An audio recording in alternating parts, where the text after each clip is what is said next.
guys, welcome to the first C++ tutorial series that I've ever done. I'm using a piece of software called Anjuta,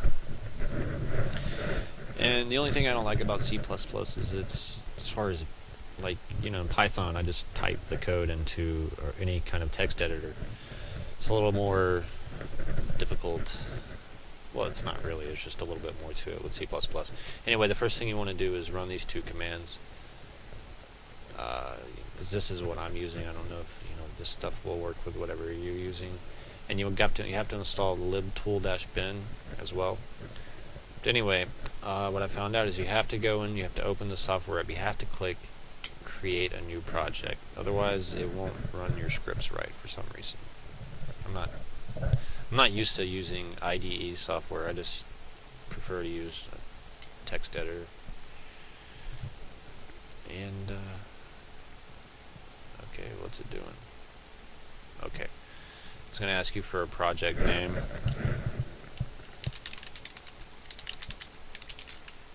I'm going to call mine tutorial series while loops. Click next.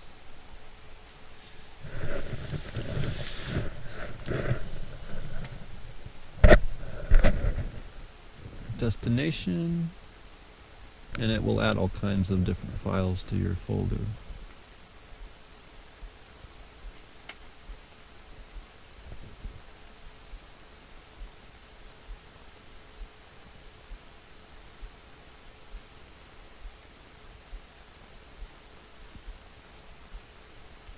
See what I mean? It's like An awful lot of work just to run a simple while loop.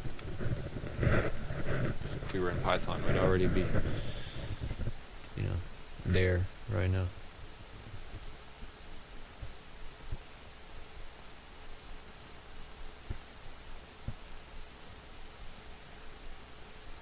Oh, and see, we have to wait on it for a minute. It's doing all this. While we're waiting on that, let's look at the script. And here it is.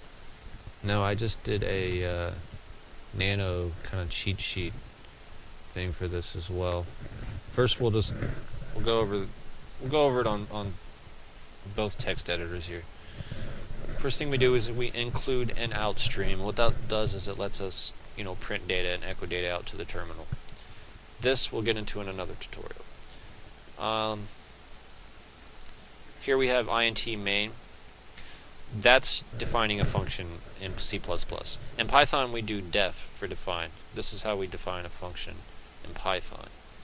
Now, int main is the equivalent of that for C++. And the thing you need to know is we use int to initialize functions and variables. And that main is an innate default function for all C++ applications. It's automatically run. You have to have it. Okay, so it's there and it's the first thing that's run. And if you notice here we have int x equals 10, we are setting a variable, right? In Python we would just say x equals 10, but in C++ we got to do the int.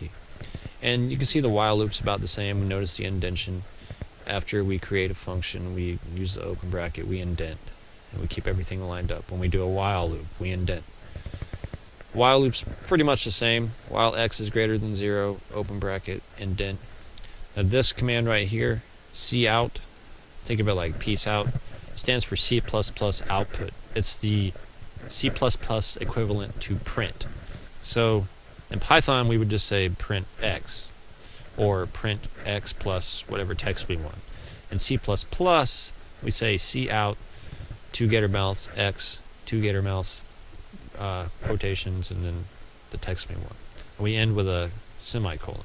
So there's no plus in C++. That's kind of weird. We just use the gator mouths and just go ahead and put the quotes there. Now a comment in C++ is 2 backslashes. In Python it's just the pound sign. And then of course we end our while loop the same way we started it, just with a different bracket. And then here's another example of the cout command. /n is used in Python. It's also used in C++. And again, we start a function, we end a function. And normally you have to call your functions, but since this is the main function in the C++ program, it's going to run. Okay. So down here, so I got the actual script here all commented up. You can see here, to call a function in Python, we just put the function's name in the open bracket, close bracket. In C++, we do the same. We just add a semicolon after it to call it, to execute it. So int main creates a main function, which is executed by default.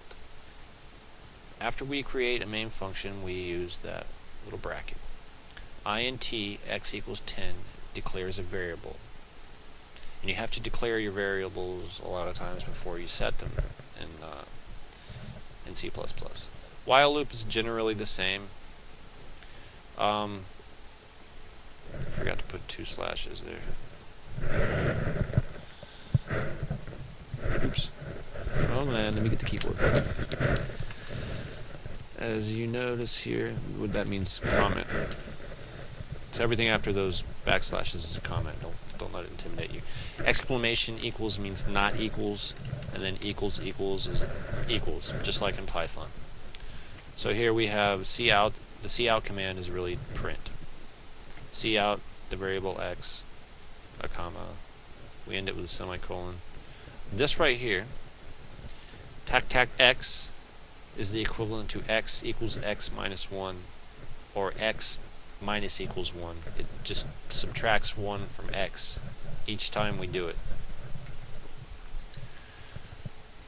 So let's check on our IDE over here. Personally, I'm not a big IDE person. It's one of the things I like about Ruby and Python so much. I can just type up my script in a note editor and run it.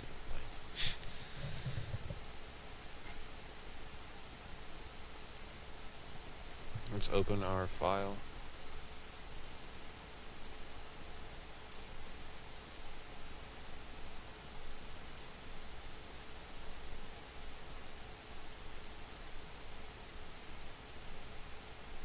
Where is... There it is.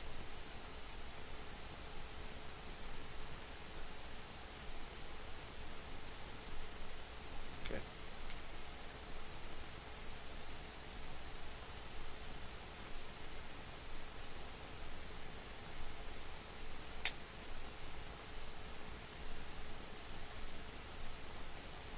Of course, it's got to do all kinds of stuff real quick before it can run this 19 line while loop script, majority of which is spaces and a few comments. So we'll give it a minute.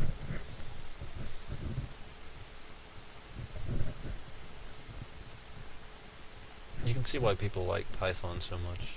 It's just how quickly you can put something together and just run it, no questions asked. While we're waiting on that, let's look at our code one last time. It's pretty cool looking though. I do admire the eloquent, appearance of C++ code. It's beautiful. It's like when the code gets really intricate too, it's just awesome to look at.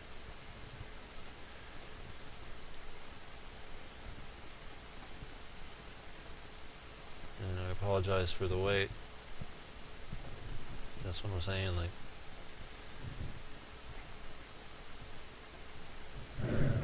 I'm relatively new to IDEs, like I said before, and I know some C++, but I'm not as fluent in it as I am in Python and other programming languages. But as I learn, I will teach and help others learn. And we're still waiting on this thing. But generally, it's more it appears to be more intimidating than it really is. It's like if you picked up a Spanish book and you don't know any Spanish. Of course, you're not going to understand it. But once you start learning the words, then it's no problem, right? It's the same thing. Just a matter of like understanding the conversions in your mind, like that int main is the same as def main, and int x equals 10 is the same as x equals 10, and you know, cout is the same as print, etc., etc., etc. See how long this is taking down here to do its thing. Just to run a 19-line while loop. But I think you get the idea. When this script executes, I don't think we're going to sit here and wait for it the whole time. But where'd the script go? It's going to set a variable called x equals 10. And then as long as x is greater than 0, it's going to print the x out. And then it's going to take 1 away from the x every time. So it's going to count down from 10, basically. It's going to go 10, 9, 8, 7, 6, 5, 4, 3, 2, 1. And then when it's done with that, it's going to say finished. And that's it. Just a short example to get you started in C++ of how we do a while loop, how we define functions. You know, now you have the basics down. You understand how to print to the screen. You understand how to set variables. You understand how to use a while loop. You understand how to incrementally subtract 1 from x or whatever variable you're using. And you can do plus plus instead of minus minus as well. So that's enough to get you started. You'd be surprised. You watch about 10, 15 of these videos, you'll be sitting down and you'll be writing your own very first C++ script. So until next time, I'm Scott. Please feel free to subscribe and come back and check out more of these awesome tutorials. Got plenty more coming at you, and I'm eventually going to get into my batch scripting, which I have so many batch scripts. I have hundreds of originally like long, eloquent, insane batch scripts. I'm almost kind of reluctant to put them out there, but I am going to do some more tutorials on that. It was, you know, my first scripting language, and I'm insanely fluent in it, and it's just really fun. So anyway, until next time, I'm Scott. Peace out.